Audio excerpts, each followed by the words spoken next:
கடைசியா நம்ம பார்த்த வீடியோல நம்ம ஹீரோவை துன்சம் பண்ணிருப்பா. புதுசா வந்த பொண்ணு நம்ம ஹீரோக்கு அந்த மார்ஷல் சோலை பத்தி அவங்களோட மாஸ்டர் எல்லாத்தையுமே எக்ஸ்பிளைன் பண்ணிருப்பாரு. ஒரு ஸ்டெப்பா நம்ம ஹீரோக்கு உள்ள அட்வான்டேஜ், அதாவது அவனோட எதுக்குமே உதவாதுன்னு சொல்லப்பட்ட ப்ளூ சில்வர் பிளான்ட்ல உள்ள அட்வான்டேஜ் சொல்லியிருப்பாரு. அதுல முக்கியமான பாயிண்டா அதை கடைசியா சொல்லப்பட்ட தேர்ட் பாயிண்ட் என்னன்னு பாத்தீங்கன்னா, எல்லாருக்கும் உள்ள பிரச்சனை நம்ம ஹீரோக்கு அந்த பிரச்சனை வரவே வராதுன்னு. அதாவது நம்ம சோல் ரிங்க மெர்ஜ் பண்ணும் போது நார்மலா இவங்களோட மார்ஷல் ஸ்பிரிட்டும் அந்த சோல் ரிங்கும் ஒத்து போகாம கிளாஷ் ஆகும். அதுக்கேத்த மாதிரி தான் நம்ம லேயரா ஆட் பண்ணணும். இதுதான் பிரச்சனையே. நம்ம ஒரே ஒரு ரிங் ஆட் பண்ண போறோம்னா ப்ராப்ளமே கிடையாது. பட் ஃபியூச்சர்ல அடுத்துன்னுட்டு 10 ரேங்க் இன்க்ரீஸ் ஆக ஒரு சோல் ரிங் ஆட் பண்ணிக்கிட்டு இருக்கணும். தப்பி தவறி ஃபார் எக்ஸாம்பிள் நீங்க ஸ்னேக் டைப்போ இல்ல பாய்சன் டைப்போ ஆட் பண்ணிட்டு வரீங்கன்னு வச்சுக்கோங்களேன். இப்போ நீங்க ஃபார் எக்ஸாம்பிள் ஒரு 5 ரிங் ஆட் பண்ணிட்டீங்க, நீங்க 50th ரேங்க் ரீச் பண்ணிட்டீங்க. அப்போ உங்களுக்கு பயங்கர பிரம்மாண்டமான ரொம்ப பவர்ஃபுல்லான ஒரு மிருகம் டேமேஜ் ஆகி கிடக்குது. அதை கொன்னீங்கன்னா உங்களுக்கு சோல் ரிங் கிடைக்கும். ஆனா அது ஒரு டைகர் டைப்னு வச்சுக்கோங்க, இல்லைன்னா வேற ஏதாவது டைப்பா இருக்கு. அது இது ஸ்னேக் டைப்புக்கோ பாய்சன் டைப்புக்கோ ஒத்து போகாம போயிடுச்சு அப்படின்னா அவங்களால மெர்ஜ் பண்ணவே முடியாது. தப்பி தவறி ஈஸியா கிடைச்சா கூட அவங்களால அதை யூஸ் பண்ண முடியாது. அது பெரிய பிரச்சனை கொண்டு போய் விடும். இதுதான் சோல் ரிஜெக்ஷன் சொல்லப்படுறது. இந்த ரிங் ரிஜெக்ஷன் பாத்தீங்கன்னா நம்ம ஹீரோக்கு பாசிபிளே கிடையாது. அதாவது அது மாதிரி ஆகவே ஆகாதுன்றாரு. ஏன்னா மெயினான விஷயம், எல்லா மிருகம் பாத்தீங்கன்னா ஒரு வழியில கண்டிப்பா இந்த ப்ளூ சில்வர் பிரிண்ட்டை தன்னோட ஆகாரமா எடுத்துக்கிட்டு இருக்கோம். அதாவது தான் நான் ஃபுட் செயினை பத்தி சொல்லியிருப்பேன் ஆல்ரெடி. இந்த அளவுக்கு டீப்பா ரிசர்ச் பண்ணிருக்காரு இந்த எதுக்குமே உதவாதுன்னு சொல்லப்பட்ட இந்த பிளான்ட்டை பத்தி கூட.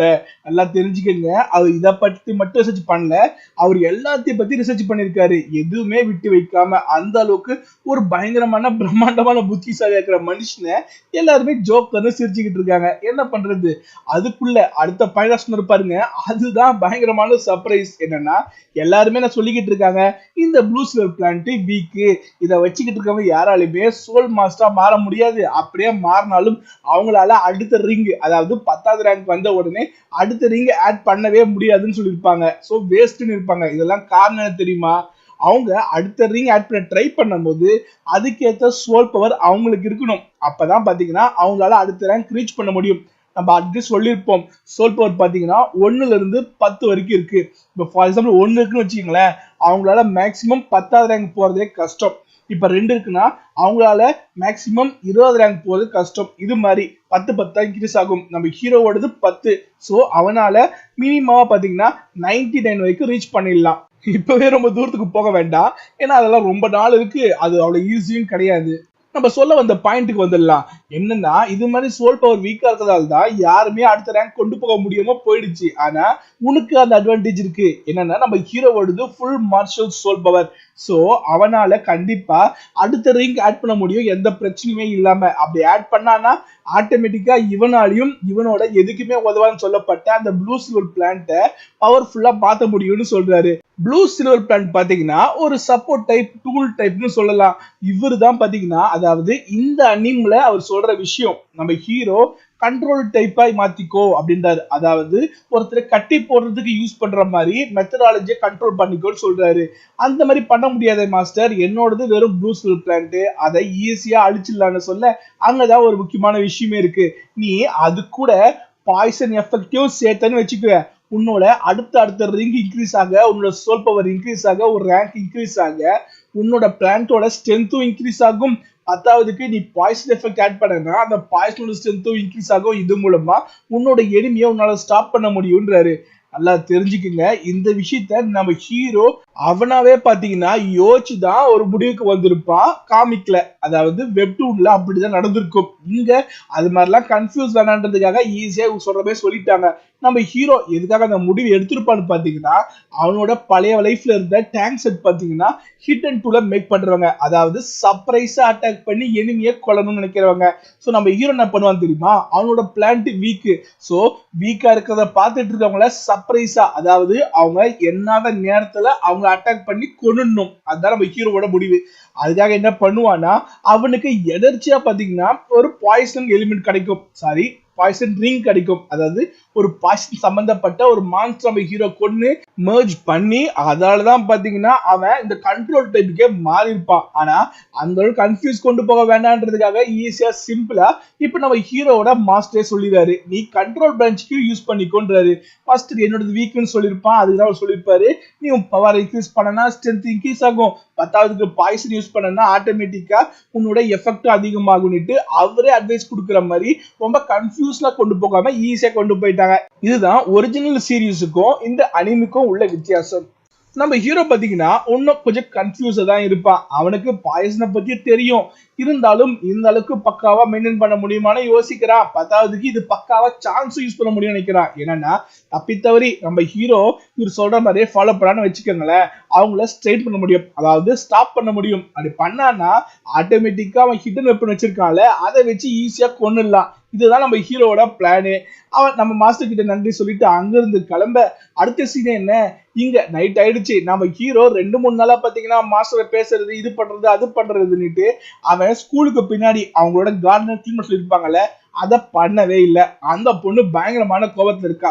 2-3 நாளா நான் தனியா வேலை பார்த்துட்டு இருக்கேன், நீ வேலை செய்யாம சும்மா சுத்திக்கிட்டு இருக்க, எவ்வளவு கஷ்டம் தெரியுமான்னு சொல்ல உடனே சரி எனக்கு புரியுது, நான் இதெல்லாம் முடிஞ்ச உடனே ஒரு செமஸ்டர் ஃபுல்லா நானே வேலை செய்யறேன், நீ வேலையே செய்ய வேண்டாம், ஆனா எப்பயும் போல தரக்காசுல உனக்கு பாதி எனக்கு பாதின்னு சொல்ல அவ்வளோ ஓ அப்படியா சரி சரி அப்ப நான் ஒத்துக்கிறேன் அப்படின்னு சரி இது டீல் நம்ம போலாமா திரும்பின்னு சொல்ல அவ தடுக்கிறா. என்னன்னு கேட்டா நம்ம சண்டை போன டைம் சரியாவே போடல, 10வதுக்கு ஃபர்ஸ்ட் நான் தான் சர்ப்ரைஸா அட்டாக் பண்ணேன், சோ இந்த டைம் நம்ம நியாயமா சண்டை போடலாம்னு சொல்ல நம்ம ஹீரோவும் சரின்னு ஓகே ஒத்துக்கிறான்.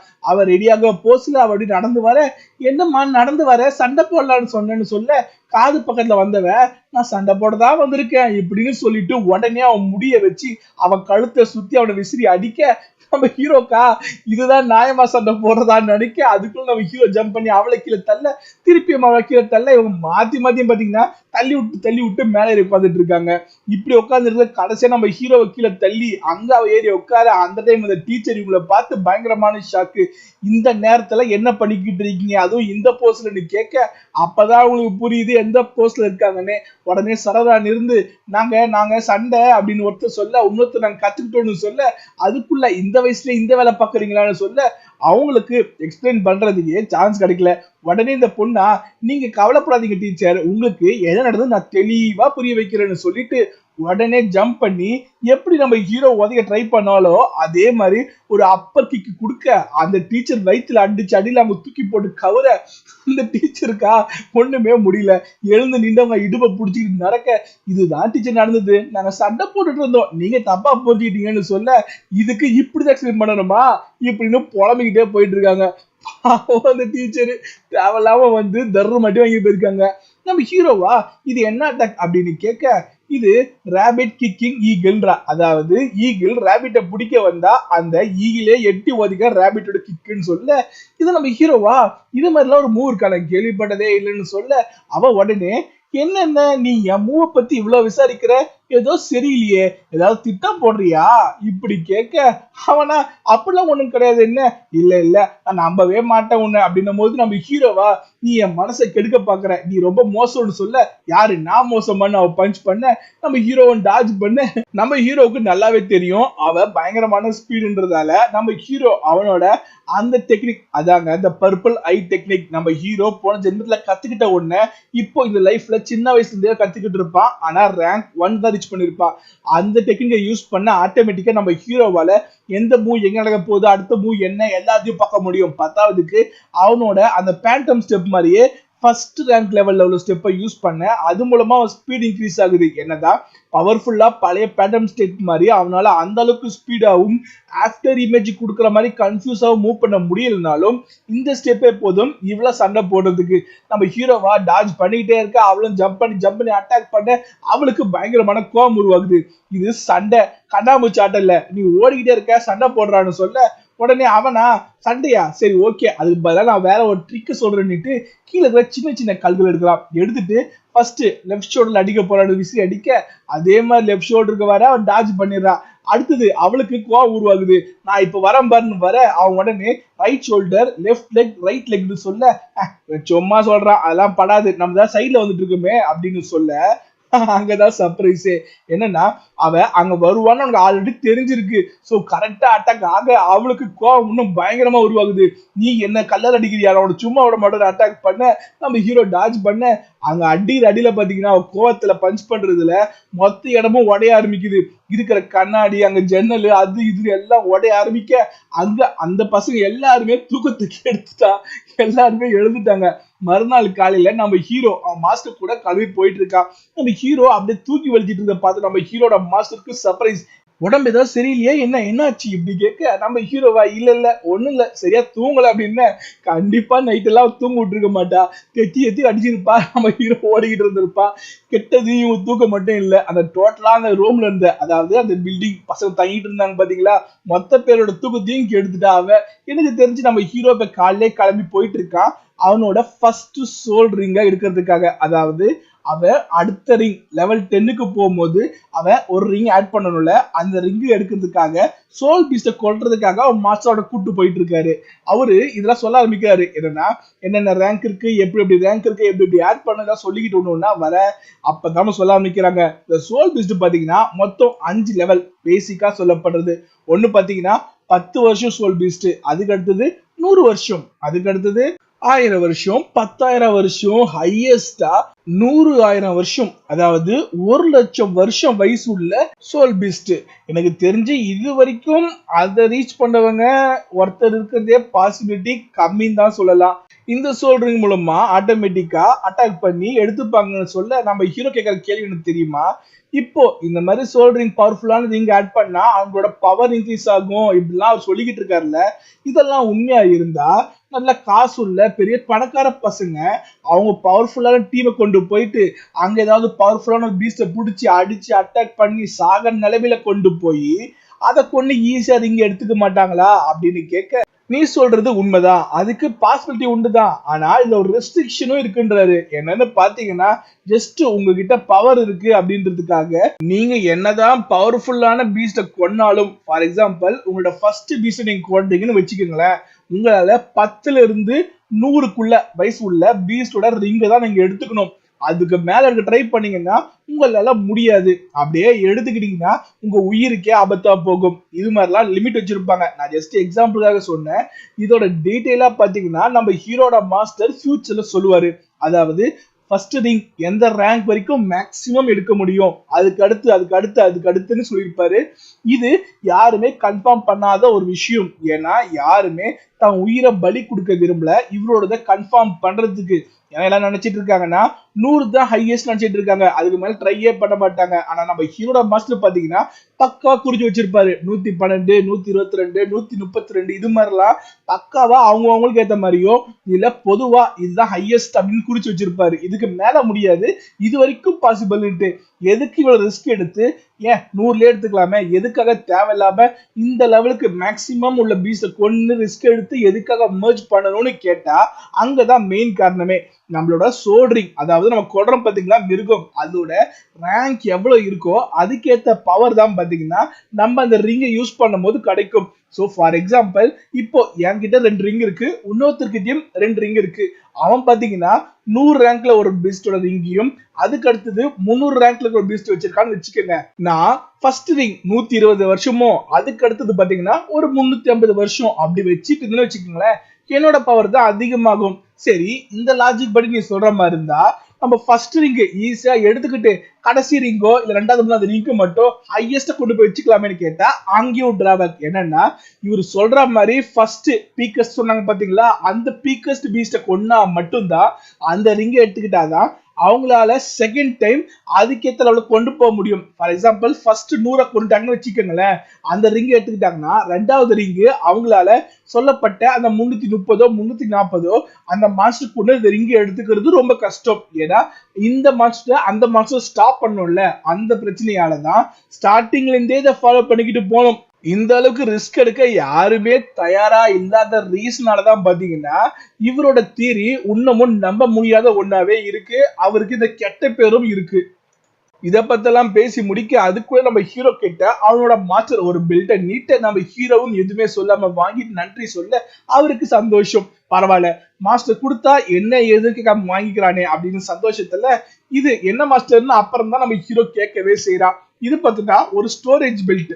நம்ம மத்த அனிமல பார்த்திருப்போம் பாத்தீங்களா, ஸ்டோரேஜ் ரிங்னுட்டு. அந்த அளவுக்கு இது பெருசு கிடையாது. ஏன்னா நார்மலா உள்ள ஸ்டோரேஜ் ரிங்கே பாத்தீங்கன்னா கிட்டத்தட்ட ஒரு 2-3 கியூபிக் மீட்டர் சைஸ் இருக்கும். அதுக்கு அடுத்தது போக போக பாத்தீங்கன்னா ஒரு மினி வேர்ல்டு இருக்கிற மாதிரிலாம் இருக்கும். ஆனா இது வெறும் 1 கியூபிக் சர்க்கிள் மீட்டர் தான் கெப்பாசிட்டி உள்ளது. ஆனா இது எதால மேட் பண்ணப்பட்டிருக்காங்கன்னு பாத்தீங்கன்னா ஜேடால மேட் பண்ணப்பட்டிருக்கு. மொத்தம் 24 இருக்கு. மொத்தம் 24 பாயிண்ட்டுக்கு சொன்ன உடனே நம்ம ஹீரோக்கா சந்தோஷம். என்னன்னா அவன் இருக்கிறதுலே கஷ்டமான விஷயமா ஃபீல் பண்றது அவனோட வெப்பனை மறைச்சு வைக்கதா. அதாங்க அவனோட ஹண்டிங் வெப்பன்ஸ் இருக்குல்ல, சீக்ரெட் அசசின் வெப்பன்ஸ், இது எல்லாத்தையுமே ஒளிச்சு வைக்கிறது ரொம்ப கஷ்டப்பட்டான். இது மூலமா கண்டிப்பா நம்ம ஈஸியா ஒளிச்சு வச்சுக்கலாம் அப்படின்ற சந்தோஷம் நம்ம ஹீரோக்கு உருவாக. அப்பதான் நம்ம ஹீரோவோட மாஸ்டர் சொல்றாரு, இது அவங்க ஃபேமிலியில யார கொடுத்தாங்களா இல்ல ஃப்ரெண்ட்ஸ் கொடுத்தாங்களோ தெளிவா சொல்லப்படல. ஆனா 30 வருஷமா என்கிட்ட இருக்கு, இதை நான் சரியா யூஸ் பண்ணல, நீயாவது வச்சுக்கோன்னு சொல்லி கொடுத்திருக்காரு. 10வதுக்கு இதுக்கு எந்த பேருமே நான் வைக்கலன்னு சொல்ல நம்ம ஹீரோ கிட்ட பேர் வைக்க சொல்ல நம்ம ஹீரோவா மொத்தம் 24 ஸ்டோரேஜ் ரிங் இருக்கா. ஒன்னும் பாத்தீங்கன்னா மூன் ஷேப்ல இருக்கு பாக்குறதுக்கு. சோ 24 மூன்லைட் பிரிட்ஜ்னு சொல்ல பேரு சூப்பரா இருக்கு. என்ன பேரு தான் பெருசா இருக்குன்னு சொல்ல நம்ம ஹீரோவா இந்த பேரை வச்சதுக்கு காரணம் என்னன்னா அவனோட பழைய கிளான் டேங்க் கிளான் இருக்கு பாத்தீங்களா, அந்த ஞாபகார்த்தல் தான். உங்களுக்கு நல்லாவே தெரியும் நினைக்கிறேன். அவங்களுக்கு சின்ன சின்ன மலை குன்றா இருக்கும். எல்லாத்துமே பாத்தீங்கன்னா செயின் மூலமா பிரிட்ஜால டைப் பண்ணி வச்சிருப்பாங்க. அந்த ஞாபகத்துல தான் அவன் அந்த பேரை வைக்கிறான். இவங்க ஒரு வழியா வர வேண்டிய இடத்துக்கு வந்தாச்சு. அது பாத்தீங்கன்னா ஒரு மார்க்கெட் பிளேஸ் மாதிரி இருக்கு. ஆளுக்கால ஏழை விட்டுக்கிட்டு இருக்க, இது அதுன்னு பேசிக்கிட்டு இருக்காங்க. என்னன்னு பார்க்க இந்த சரௌண்டிங் கிங்டத்துல இருக்கவங்க பாத்தீங்கன்னா இங்கதான் வந்தாகணும். 10ல இருந்து 100 வருஷத்துக்குள்ள இருக்க சோல் பீஸ்ட் ரிங் வேணும்னா, அதாவது பீஸ்ட் கொன்னு அந்த ரிங்கை எடுத்துக்கொண்டா இங்கதான் வரணும். சோ ஸ்டார்டிங்ல உள்ள எல்லாருமே இங்கதான் வருவாங்க. ஆனா இத தனியா போயிட்டு நான் போறேன் அட்டாக் பண்றேன் கொல்றேன்லாம் முடியாது. சோ அதுக்காக என்ன பண்ணுவாங்கன்னா ஒரு டீம் ஃபார்ம் பண்ணுவாங்க. அது மாதிரி டீம் தான் இங்க ஃபார்ம் பண்ணிக்கிட்டு இருக்காங்க. டெம்பரவரியா பாத்தீங்கன்னா 5 பேர் 10 பேர் இப்படி சொல்லிக்கிட்டு இருக்காங்க. நாங்க 8 பேர் இருக்கிறோம், நாங்க 3 பேர் இருக்கிறோம், இப்படிலாம் சொல்லிக்கிட்டு பேசிக்கிட்டு இருக்க நம்ம ஹீரோ ஒரு பஸ் சொல்ல ஆரம்பிக்கிறாரு. நம்ம என்னதான் பவர்ஃபுல்லா இருந்தாலும் நம்ம எப்பவுமே என்ன பண்ணுவோம்னா நம்மளோட பவர் ரொம்ப ரொம்ப ரொம்ப அதிகமான ஒரு பீஸ்ட கொன்னுதான் அதோட பவர் எடுத்துப்போம். சிம்பிளா சொல்லணும்னா இப்ப நம்ம ஹீரோ என்ன ரேங்க் இருக்கா, 9th ரேங்க் இருக்கான். 10th ரேங்க ரீச் பண்ண போறான். அவன் ரீச் பண்ண உடனே முக்கியமான விஷயம் நம்ம சொல்ல மறந்துட்டோம். என்னன்னு பாத்தீங்கன்னா பீக்கஸ்ட் ரேங்கான 10 20 30 இப்படி ரீச் பண்றாங்கன்னு வச்சுக்கோங்க. ரீச் பண்ண சில நாட்களுக்குள்ள அவங்க கண்டிப்பா சோல் பீஸ்ட கொண்டு அதை ரிங்க மெர்ஜ் பண்ணியே ஆகணும். அப்படி பண்ணாம போயிட்டாங்கன்னா அது பெரிய பிரச்சனைல கொண்டு போய் விடும். இது ஃபியூச்சர்ல சொல்லுவாங்களா இல்லைன்னு தெரியல. இப்ப சொல்லிடுற முக்கியமான விஷயம் ரொம்ப ரொம்ப ரொம்ப இங்க தனியா போயிட்டு அட்டாக் பண்ண முடியாதுன்னு சொன்னல. காரணம் என்ன, ஃபார் எக்ஸாம்பிள் நம்ம ஹீரோட ரேங்க் 10 ரீச் ஆயிருக்கு, அவன் அட்டாக் பண்ண வந்திருக்கான். அவன் வெறும் மாஸ்டர் 10 ரேங்க் உள்ள மர்க்கத்தை கொல்றான்னா தனியா கூட போய் கொண்டுடலாம். ஆனா அவன் அதுக்கும் மேல ஒரு 30 40 50 இப்படி போறான்னா அதை கொல்றது கண்டிப்பா கஷ்டம். ஒரு டீம் தேவை. அதுக்கும் மேல ரொம்ப ரொம்ப முக்கியமான விஷயம் என்னன்னா இங்க மாஸ்டர்ஸ் லேயர் லேயரா இருக்காது, கலந்து இருக்கும். ஃபார் எக்ஸாம்பிள் இவங்களுக்கு தேவை வெறும் 20 இல்ல 30 இயர்னா அங்க ஒரு 100 இயர் வந்துருச்சுன்னு வச்சுக்கோங்களேன், அவ்வளவுதான் முடிஞ்சிச்சு, கதை சாக வேண்டியதுதான். அதால சேஃப்டிக்கு சண்டை போடுறதுக்காக தான் டீம் ஃபார்ம் பண்றாங்க. நம்ம ஹீரோட மாஸ்டரா இந்த டீம் ஃபார்ம் பண்றது டெம்பரவரி தான். ஆனா இது சேஃப் கிடையாது. வேற வழி இல்லாதவங்க ஃபாலோ பண்றாங்கன்றாங்க. ஏன் சேஃப் கிடையாதுன்னா ஃபார் எக்ஸாம்பிள் இப்போ எனக்கு ஒரு 30 இயர் ரிங் வேணும் அப்படின்னு கேட்கறதுன்னு வச்சுக்கோங்களேன், அவங்களுக்கு பாத்தீங்கன்னா ஸ்பெசிபிக்கான கண்டிஷன் இருக்கும். இந்த டைப் மான்ஸ்டர் எனக்கு வேணும்னுட்டு. சிலர்லாம் இந்த மான்ஸ்டர் தான் எனக்கு வேணும், அதுவும் இந்த ஏஜ் லிமிட்ல தான் வேணும்னு கேட்கறவங்களும் இருக்காங்க. அதுக்காக சர்ச் பண்ணுவாங்க. சர்ச் பண்ணும்போது பயங்கர பவர்ஃபுல்லான மாஸ்டர் வந்தா அந்த டைம் நின்று சண்டை போடணும், இல்ல எல்லாரும் ஒன்னா சேர்ந்து தப்பிக்க ட்ரை பண்ணணும். அதை விட்டுட்டு அவன் உயிருக்கு பயந்து ஓட ஆரம்பிச்சானா கடைசியில அங்க டீம் உடைய ஆரம்பிக்கும், மத்தவங்க எல்லாருக்கும் உயிருக்கு ஆபத்தா முடிஞ்சிடும். அதனாலதான் இது மாதிரி டெம்பரரியா ஃபார்ம் பண்ண டீம் ரிஸ்க். ஃபியூச்சர்ல கண்டிப்பா நீ ஒரு டீம் ஃபார்ம் பண்ணணும். ஆனா அந்த டீம் எப்படி ஃபார்ம் பண்ண தெரியுமா, அங்கதான் முக்கியமான விஷயமே. ஒருத்தருக்கும் பாத்தீங்கன்னா முக்கியமான விஷயம், டீம்ல 5 பேர் 5 டைப்பா அவங்களோட பவர் இருக்கும். ஒண்ணு பாத்தீங்கன்னா ஃபுட்டு. எதுக்குன்னா அவங்களோட எனர்ஜி கம்மியாக அதை திருப்பி கொண்டு வரதுக்காக ஃபுட் டைப் உள்ளவங்க வேணும். அதுக்கு அடுத்தது ஹீலிங் பண்றவங்க. உங்களுக்கே தெரியும், அடிப்பட்டது காயமாகுதுன்னா சண்டை போடும் போது ஹீல் பண்றதுக்கு ஒருத்தர் இருக்கணும். அதுக்கு அடுத்தது பயங்கர ஸ்பீட்ல போகக்கூடியவங்க, அதாவது அஜிலிட்டி அதிகமா உள்ளவங்க. எதுக்குன்னா எங்க நம்ம தேடுற பீஸ்ட் இருக்குன்னு ஃபர்ஸ்ட் சைலண்டா போய் பார்த்துட்டு வர்றதுக்கு. நம்ம பாட்டி எடுத்தோம் கவுத்தோம் ஸ்ட்ரெயிட்டா மொத்த பேரும் கிளம்பி போனோம்னா இருக்கிற மாசம்லாம் டென்ஷன் ஆகி கும்மு கும்மு கும்மு கும்மி எடுத்துரும். ஸோ கண்டுபிடிச்சிட்டு வர்றதுக்கும் ஸ்பீடா போய் பார்க்கறதுக்கும் அஜிலிட் டைப். அதுக்கு அடுத்தது அட்டாக் பண்றதுக்கு பவர்ஃபுல்லான அட்டாக்கர்ஸ், டிஃபெண்ட் பண்றதுக்கு டிஃபெண்டர். இது மாதிரி முக்கியமா 5 பேர் ஒரு டீம்ல இருக்கணும். அப்படி இருந்தாதான் பெர்ஃபெக்ட்டா மெயின்டெனன்ஸ் பண்ணி அவங்களால ஒரு பீஸ்ட கொண்டு அந்த ரிங்கை ஈஸியா எடுக்க முடியும். இதெல்லாம் சொல்லிக்கிட்டு இருக்காரா, நம்ம ஹீரோ கிட்ட சொல்றாருன்னா, நீ ஃபியூச்சர்ல இது மாதிரிலாம் நீ ஆட்களை தேடலாம், பட் கிடைக்கிறது கஷ்டமா இருக்கலாம். ஆனா இதுக்கெல்லாம் முக்கியமான விஷயம் ஒண்ணு இருக்கு. என்னன்னு பார்த்தா நம்பிக்கை. அதாவது நீ ஆபத்தை நோக்கி ஃபர்ஸ்ட் ஃப்ரண்ட்ல நிக்கிறன்னா உன் பின்னாடி தைரியமா நின்னு உன்னை பார்த்துக்க கூடிய ஆட்கள் வேணும். அது மாதிரி நண்பர்கள், அது மாதிரி ஒரு டீமை ஃபார்ம் பண்ணணும்னு சொல்ல இங்க இன்னொரு விஷயம் இருக்கு. என்னன்னு பாத்தீங்கன்னா முக்கியமான விஷயம், இது சொல்லல இன்னமும் அது சின்ன பிட்ட சொல்லி முடிச்சிருவாங்க. என்னன்னு பாத்தீங்கன்னா இந்த சோல் பீஸ்ட் அட்டாக் பண்றது, அதை வீக் ஆக்குறது, கொல்றதுக்கு முன்னாடி பாத்தீங்கன்னா விட்டுருவாங்க. யார் வந்து அந்த ரிங்கை எடுக்கணுமோ, யார் மெர்ஜ் பண்ண போறாங்களோ அவங்க கையால அந்த மிருகம் கொல்லப்படணும். யார் கையால கொல்லப்பட்டதோ அவங்களால மட்டும்தான் அந்த ரிங்கு கூட மெர்ஜ் பண்ண முடியும், மத்தவங்களால முடியாது. அதுக்கும் மேல பாத்தீங்கன்னா உங்களுக்கே தெரியும் இந்த மெர்ஜ் பண்றது ரொம்பவே கஷ்டமான விஷயம். கரெக்டா எல்லாரும் எக்ஸ்பிரஸ் பண்ண முடியாது. ரேங்க் லிமிட், பவர் லிமிட் இது மாதிரி இருக்கு.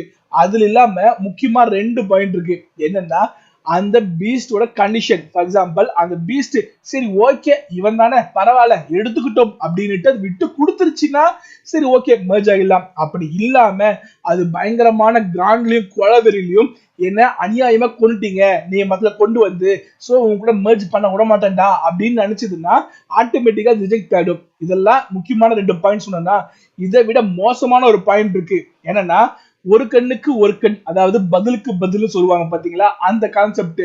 ஏதாவது ஒரு மிருகத்தை போய் சுத்தி வளைக்கும் போது அந்த மிருகத்துக்கு கோவம் வந்து நீங்க ஆசைப்பட்ட என்னோட சொல்றீங்க, அதாவது அந்த மிருகத்துக்கு பாத்தீங்களா அது செத்து போனதுக்கு அப்புறமா அதோட சோல் இருக்கு பாத்தீங்களா, அதான் சொல்றீங்கன்னு சொல்றாங்க. இதை அவங்க மெர்ஜ் பண்ணிக்கிட்டாங்கன்னா அந்த மிருகத்தோட சோல் இவங்களுக்குள்ள வந்துடும். இவங்களால 2 வகையில அந்த பீஸ்ட யூஸ் பண்ண முடியும். ஃபார் எக்ஸாம்பிள் ஃபர்ஸ்ட் ஒன் சொல்லப்பட்டது soul beast, sorry beast master. அவங்க பாத்தீங்கன்னா அந்த மிருகத்தோட அந்த பவர் டோட்டலா கொண்டு வர முடியும். அப்படியே மிருகமாவே மெர்ஜ் பண்ண முடியும். அதோட பிசிக்கல் அட்டாக் பவர் எல்லாமே கிடைக்கும். 2வது டைப் பாத்தீங்கன்னா டூல்னு சொல்லிருப்போம்ல, அவங்களால பாத்தீங்கன்னா அதோட ஏதாவது ஒரு ஆட்ரிபியூட்டை அவங்களால கொண்டு வர முடியும். ஃபார் எக்ஸாம்பிள் ஒரு சீட்டாவை கொள்றாங்கன்னு வச்சுக்கோங்களேன், அதோட ஸ்பீடு கிடைக்கலாம், அதோட அஜிலிட்டி கிடைக்கலாம். இது மாதிரி ஏதாவது ஒரு அட்வான்டேஜ் அவங்களுக்கு கிடைக்கும். இந்த ரிஸ்க்ல தான் பாத்தீங்கன்னா மான்ஸ்டர் கொல்றது. சோ சில மான்ஸ்டர் பாத்தீங்கன்னா இது மாதிரி கொல்றாங்கன்ட்டு கான்ல அதுங்க அதோட சோல்டரிங் கிடைக்கிறதுக்கு முன்னாடியே அதுங்க தானாவே செல்ஃப் டிஸ்ட்ராக்ட் பண்ணிக்கும். அப்படி பண்ணிடுச்சுன்னா என்ன ஆகும், இவங்க எதுக்காக இவ்வளவு கஷ்டப்பட்டு அந்த மான்ஸ்டரை கொண்டாங்களோ அது கிடைக்காம போயிடும். சோ டோட்டலா வேஸ்ட் ஆயிடும். இதெல்லாம் பார்த்துதான் அட்டாக் பண்ணணும். முக்காவாசி பாத்தீங்கன்னா எல்லாருமே ஒரு டீமை கொண்டு போய் அட்டாக் பண்ணி தான் ஈஸியா எடுத்து கொடுக்கறது. அப்படிதான் பணக்காரங்க எல்லாம் யூஸ் பண்ணிக்கிட்டு இருக்காங்க. அப்படி இருக்க எல்லா பீஸ்டுமே அதே மாதிரி பண்ணாதான்னு கேட்டா, அதனால தான் பாத்தீங்கன்னா சப்போர்ட் டைம்ல அது மாதிரி பண்ணாம அது ரெஸ்ட்ரிக்ஷன் பண்ணி, அதாவது அதை பிளாஸ்ட் பண்றது அளவுக்கு கூட எனர்ஜி விடாம தேவைப்படுற அளவுக்கு, அது உயிரோட இருக்கிறதுக்கு மட்டும் தேவைப்படுற அளவுக்கு எனர்ஜியை விட்டுட்டு அந்த அளவுக்கு எனர்ஜியை குறைச்சிருவாங்க. அப்பதான் ஈஸியா இன்னொருத்தரால, அதாவது யாருக்கு ரிங்கு வேணுமோ அவங்களால எடுத்துக்க முடியும். இது மாதிரி நிறைய விஷயம் இருக்கு. 10வதுக்கு இதுக்குள்ள, அதாவது இது பாத்தீங்கன்னா ஒரு காடு, ஆனா அது கேட்டை போட்டு தடுத்து வச்சிருக்காங்க. காவலாளிக்கு நிறைய பேர் இருக்காங்க. இதுக்குள்ள போன்னு வச்சுக்கோங்களேன், அதுக்கு ஒரு பேட்ச் தேவை. இந்த பேட்ச் பாத்தீங்கன்னா ஓரளவுக்கு அவங்க ஒரு லிமிட் வச்சிருப்பாங்க. அந்த ரேங்க் ரீச் பண்ணவங்களால மட்டும்தான் இந்த பேட்சை டெம்பரவரியா வாங்க முடியும். ஃபர்ஸ்ட் லெவல், அதாவது ரேங்க் 1 சொல்லப்படுற பேட்ச் பாத்தீங்கன்னா வெறும் கத்தி மட்டும் சிம்பிள் இருக்கும். அதுக்கு அடுத்த லெவல் பாத்தீங்கன்னா சைட்லயே 2 ஹேமரும் இருக்கும். இதுதான் ஹையஸ்ட் ரேங்க்னு சொல்லப்படுறது. இது டெம்பரரி பேட்ச். இதுக்கு அப்புறம் உள்ளது பாத்தீங்கன்னா 3rd ரேங்க் பேட்ச். அதுதான் நம்ம ஹீரோட மாஸ்டர் நம்ம ஹீரோ கிட்ட கொடுத்திருக்காரு. இந்த நார்மலான பேட்ச்னு சொல்லப்பட்ட ரேங்க் 1 ரேங்க் 2 பேட்ச் எடுக்கிறது ரொம்ப ரொம்ப கஷ்டம். ஏன்னா ஒரு அளவுக்கு லெவல் இருக்குன்னு சொன்னேன். அதுக்கும் மேல பாத்தீங்கன்னா 3 நோபல் வந்து இவங்களுக்கு ஒத்து உழைக்கணும். அதாவது இவங்க வந்து சரி இவங்க நல்லவங்க இப்படி அப்படின்னு ஏதாவது சொல்லி ஒரு ரெக்கமெண்டேஷன் கொடுக்கணும். அப்படி கொடுத்தா மட்டும்தான் அவங்க பேட்ச் கிடைக்கும். அந்த பேட்சும் டெம்பரவரி தான். ஆனா நம்ம ஹீரோ கிட்ட கொடுத்தது 3rd ரேங்க் பேட்ச். அதுலயும் ஸ்பெஷல் என்னன்னு பாத்தீங்கன்னா அதுல இருக்க சிம்பிள் வந்து ஒரு பர்பிள் டீரெக்ஸ். இதுதான் ஹையஸ்ட் 3rd ரேங்க்லயே. இது எப்படி கிடைச்சிருக்குன்னு பாத்தீங்கன்னா இவங்க ஃபேமிலி மூலமா கிடைச்சிருக்கு. இந்த இடத்துல அதாவது இதெல்லாம் மெயின்டைன் பண்ணிட்டு இருக்கிறது யாரு? Marshal soul temple, sorry soul marshal temple. இவங்க தான் கண்ட்ரோல் பண்ணிக்கிட்டு இருக்காங்களா. அவங்க பாத்தீங்கன்னா இவரோட ஃபேமிலிக்கும் அவங்களுக்கும் ஒரு டைப் இருக்கு. அந்த ரீசனுக்காக தான் இருக்கிறதுல ஹையஸ்ட் ரேங்கான 3rd ரேங்க்ல உள்ள அது அவங்க கொடுத்துருக்காங்க. அது இல்லாமயே பாத்தீங்கன்னா இதுல நிறைய சிம்பிள்ஸ் இருக்கு. மேபி அடுத்து இன்னமும் ரேங்க் இருக்கு. அதாவது பேட்சோட ரேங்க் இன்க்ரீஸ் ஆகிறதுக்கு பாசிபிலிட்டி இருக்கலாம். இந்த 3rd ரேங்க் பேட்ச் என்ன விஷயம் பாத்தீங்கன்னா இதை வச்சிருக்கவங்க எத்தனை வாட்டி வேணா எப்ப வேணா இந்த கண்ட்ரிக்குள்ள இருக்கிற இடத்துக்கு 1000 வருஷத்துக்கு உள்ள இருக்கிற மான்சர் இருக்கிற அந்த காட்டுக்கு போறதுக்கு அலௌட் விண்டு. இவங்க அவங்க பேட்சை திருப்பி கொடுக்க வேண்டியதில்லை. காலம் ஃபுல்லா வச்சுக்கலாம். அதுதான் அட்வான்டேஜ். இவர் இப்படி எல்லாம் சொல்றத பார்த்தா கண்டிப்பா இவரு பெரிய ஃபேமிலில இருந்து தான் வந்திருக்கணும். அந்த ரீசன் தான் சொல்லியிருப்பாரு எங்க ஃபேமிலிக்கும் இந்த மார்ஷல் சோல் டெம்பிள் ஃபேமிலிக்கும் பாத்தீங்கன்னா டைப் உண்டுட்டு. சாரி சோல் மார்ஷல் டெம்பிளுக்கும் டைப் உண்டுட்டு. சோ அந்த அளவுக்கு ஒரு பெரிய ஃபேமிலில இருந்து வந்தவர் இங்க எதுக்கு வேஸ்டா ஓசி சோறு சாப்பிடுற மாதிரி எல்லாம் கலாச்சிட்டு இருக்காங்க. அவர் ஃபேமிலிக்கும் இவருக்கும் என்ன பிரச்சனையாச்சு? எனக்கு தெரிஞ்சு பாத்தீங்கன்னா இவரோட ரேங்க் ரீச் ஆகல. இன்னமும் 26 27 தான் இருக்காருன்னு சொல்லியிருப்பாங்க எனக்கு தெரிஞ்சு. கரெக்டா? மேபி இவர் 30 ரேங்க் ரீச் பண்ணிருப்பாரு. அவரால் அந்த டைம் அவர் ஆசைப்படுற சோல்டரிங் கிடைக்காம போயிட்டு அவர் பவர் கம்மியா இருக்கலாம்.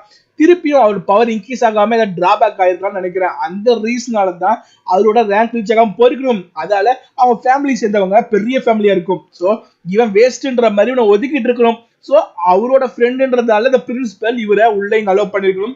அதனாலதான் சேர்மனுக்கு ஃப்ரெண்டு, சாரி டீனுக்கு ஃப்ரெண்டுன்னுட்டு இங்க இந்த ஸ்கூல்ல இருக்காரு போல இருக்கு. இது எல்லாத்தையும் எதுக்கு இப்பவே சொல்லிடுறேன்னு பாத்தீங்கன்னா எனக்கு தெரிஞ்சு இதெல்லாம் ஃபியூச்சர்ல சொல்லுவாங்களான்னு சொல்றது சந்தேகம் தான். ஏன்னா ஆல்ரெடி வந்த இந்த லைன்லயே பாத்தீங்கன்னா நிறைய விஷயத்த மிஸ் பண்ணிட்டாங்க. இந்த பேட்சை காட்டிட்டு உள்ள ஒரு வழியா வந்துட்டாங்க. நம்ம ஹீரோக்கு சந்தேகம் என்னன்னா இவர் சொன்னாரு பாத்தீங்களா அடுத்த சிம்பிள் ஃபார்ம் பண்ணிட்டு அது மாதிரி பவர்ஃபுல்லான ஃபேமிலி எத்தனை இருக்குன்னு கேட்க மொத்தம் இந்த நாட்டுல 3 ஃபேமிலியும் அதுக்கு அடுத்து பக்கத்து நாட்டுல 3 ஃபேமிலி மொத்தமா 6 பவர்ஃபுல் ஃபேமிலி இருக்குன்னு சொல்றாரு. நம்ம ஹீரோட கேள்வி என்ன தெரியுமா?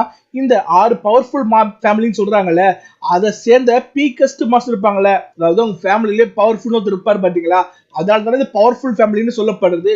அவங்க எந்த ரேங்க் ரீச் பண்ணாங்க இப்படின்னு கேட்டுக்கிட்டு இருக்க கிராண்ட் மாஸ்டர் கிராண்ட் லாடு இது அதுன்னு போய்கிட்டே இருக்க. ஆமா இதுல ஹையஸ்ட் ரேங்க் சொல்லப்படுற அந்த ரேங்க் ரீச் பண்ணிருக்காங்க. நிறைய பேரு 90th ரேங்க் அதாவது 90 ரேங்க்குக்கு மேல போயிருக்காங்க அப்படின்னு சொல்றாங்க. யாருமே இது வரைக்கும் 100 ரேங்க் ரீச் பண்ணது கிடையாது. யாராவது ஒருத்தர் இருக்கலாம் அப்படின்னு பாசிபிலிட்டி ஆல்ரெடி சொல்லியிருப்பேன்ல. அதுக்கேற்ற மாதிரி தான் அவரும் சொல்றாரு. இருக்கிறதுலே பெரிய ஃபேமிலி சொல்லப்பட்ட இந்த 6 ஃபேமிலியில கூட பாத்தீங்கன்னா 90க்கு மேல ரேங்க் இருக்குன்னு சொன்னாரே தவிர 100 ரீச் பண்ணவங்க இருக்காங்கன்னு சொல்லவே இல்லை. அதுக்கு அடுத்தது என்ன? நம்ம ஹீரோக்கு அந்த ரேங்க் ரீச் பண்ண முடியுமா அப்படின்ற சர்ப்ரைஸ்ல இருக்கு. அதெல்லாம் ஃபியூச்சர்ல பாத்துக்கலாம். இப்போ உனக்கு தேவையான மார்ஷல்ஸ் நம்ம கண்டுபிடிக்கணும்னு சொல்றாரு. இப்படிலாம் சொல்லிக்கிட்டு அவங்க அந்த காட்டுக்குள்ள நடந்து போக அங்க பாத்தீங்கன்னா நிறைய அது இதுன்ட்டு பல மிருகம் என்ட்ரன்ஸ்ல இருக்கு. பல மிருகங்க இவங்களை சுத்தி வளைச்சுக்கிட்டு இருக்கு. ஏன்னா இங்க வரவங்க எப்பவுமே ஸ்டார்டிங்ல வரவங்க சின்ன பசங்களா இருந்தா கண்டிப்பா அவங்க பவர் ரொம்ப ரொம்ப கம்மியா இருக்கும். அவங்க ஒரு டீமா வந்தாங்கன்னா ஓகே. ஆனா தனியா 2 பேர் வராங்கன்னா அவங்க கண்டிப்பா ஏதாவது கம்மியான பவர் உள்ள ஃபேமிலி இருந்தானே வரணும். சோ ஈஸியா கொண்டு இல்லான்ட்டு அதுகளுக்கு சாப்பாடே இவங்க தான். இந்த காட்டுக்குள்ள ஆல்ரெடி எல்லாம் பவர்ஃபுல்லான மான்ஸ்டர் இந்த ஸ்டார்டிங் இடத்துல இருக்குன்னா கண்டிப்பா ரேங்க் 10 அதுக்குள்ளதான் இருக்கணும். சோ அதுங்களால பெரிய மிருகத்தை அடிச்சு சாப்பிட முடியாது. அதுங்க சாப்பாட்டு தீனியே இங்க வர இந்த முட்டாள் பசங்க தான், அதாவது நம்ம மனுஷங்க தான் சாப்பாடு. அதுக்காக தான் சுத்தி வளைச்சுக்கிட்டு இருக்க நம்ம ஹீரோ நடந்து போய்கிட்டு இருக்க. இங்க அட்டாக் பண்ணுமா பண்ணாதா இப்படி குழப்பத்துல இருக்கு. அதுக்குள்ள இந்த எபிசோட முடிச்சுட்டாங்க. அடுத்த எபிசோட்ல நம்ம ஹீரோ ஆசைப்படுறான் பாத்தீங்களா, அவன் ஆசைப்படுற மாதிரியே பவர்ஃபுல்லான சோல் ரிங் கிடைக்குமா? எந்த பிரச்சனையும் இல்லாம, மெயின் விஷயம் எந்த பிரச்சனையும் இல்லாம. ஏன்னா கூட வந்திருக்க மாஸ்டரும் பாத்தீங்கன்னா ரொம்ப பலசாலி சொல்ல முடியாது. ஏன்னா அவரோட ரேங்கும் அரௌண்ட் 20s தான் இருக்கு. இவங்க ஆசைப்படுற மாதிரியே பாத்தீங்கன்னா அந்த லெவலும் இருக்கணும், அந்த ஏஜும் இருக்கணும், 10வதுக்கு அந்த பாய்சன் டைப்னு சொன்னாங்க பாருங்க அதுவும் கிடைக்கணும். இதெல்லாம் கிடைக்கிற மாதிரி சூட்டபிளா வரணும்னா கண்டிப்பா கஷ்டம் தான். தேட வேண்டியது இருக்கும். பாப்போம். வீடியோ பிடிச்சிருந்தா லைக் பண்ணுங்க. தேங்க்யூ.